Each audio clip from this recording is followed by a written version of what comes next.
America in a backpack. September 11th happened. We were on a training mission by a river when the world shifted under our boots.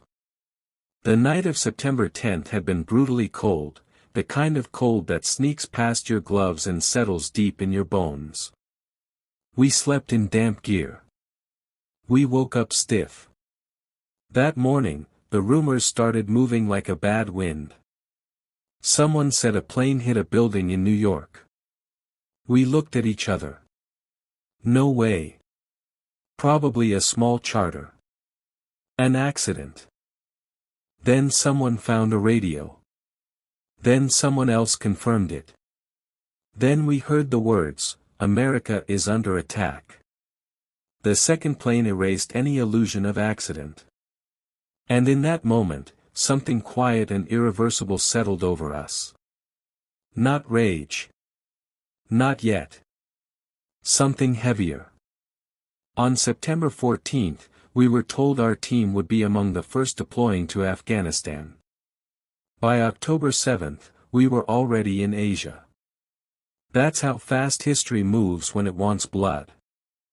The speed gave us no time to sit with what we had seen, the falling towers, the smoke, the people running through ash-covered streets. We didn't debate politics.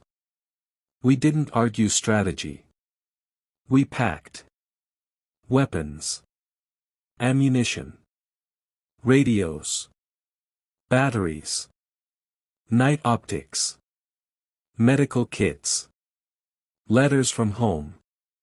And without anyone saying it out loud, we packed something else too. We carried the weight of America in our backpacks. There were 12 of us. 12 men who joked too loud the week before. 12 men who suddenly stopped laughing. My only clear thought was this: get home alive. And bring the other 11 back with me. That was the mission inside the mission. We didn't talk much on the flight over. Some guys slept. Some stared at nothing. I watched the inside of the aircraft vibrate and wondered what Afghanistan would smell like. War has a smell. Nobody tells you that beforehand. Dust. Fuel. Sweat. Metal. Fear. When we landed, the air was different, dry and sharp. The mountains looked ancient and indifferent. This wasn't a battlefield built for tanks and parades. This was terrain designed to swallow armies whole. We linked up with Afghan allies. Men who had been fighting long before we arrived and who would keep fighting long after we left. The mission was simple on paper. Find the enemy. Disrupt them. Kill them if necessary. On paper, war is clean.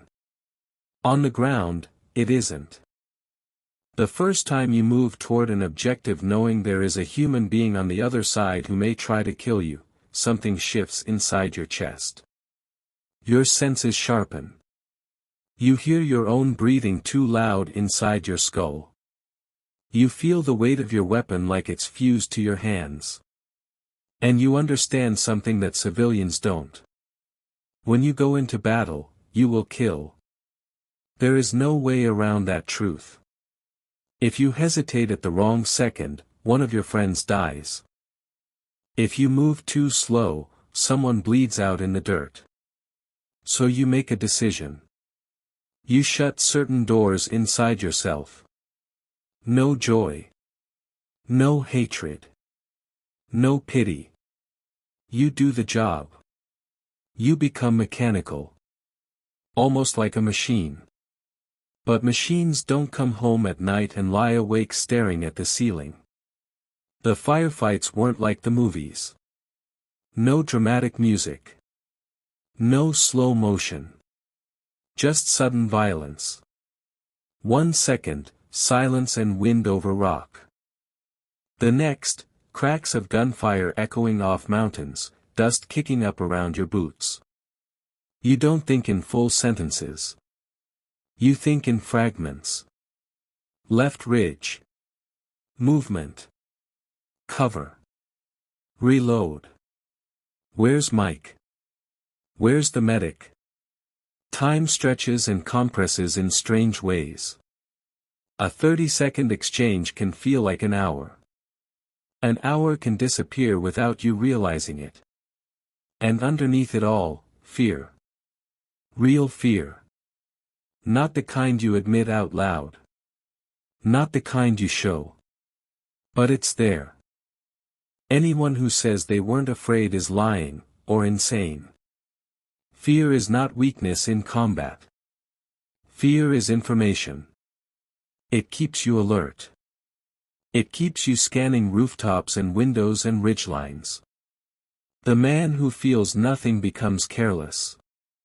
The man who believes he's untouchable stops paying attention. And that's how men die. We were told before one mission, almost casually. Boys, chances are none of you are coming back. No speech. No motivation. Just probability. You'd think that kind of statement would break you. It doesn't. It clarifies you.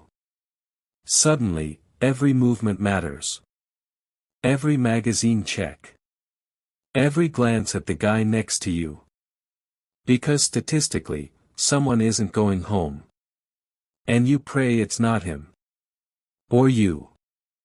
There were nights I lay awake listening to distant gunfire and thinking about home. Not in a sentimental way. Just flashes. A kitchen light left on. The sound of a car door closing. Cold air back by that river before everything changed. But you can't stay there long. Memory softens you. And softness in war is dangerous. So you harden. You start measuring life differently. Success isn't medals. It isn't headlines. It isn't revenge. Success is 12 men stepping onto a transport plane alive. You start counting heads obsessively. 1. 2.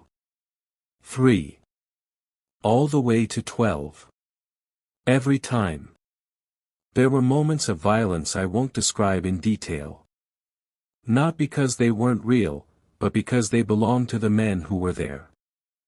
But I will say this. The first time you take a life, something inside you goes quiet. It's not triumph. It's not cinematic.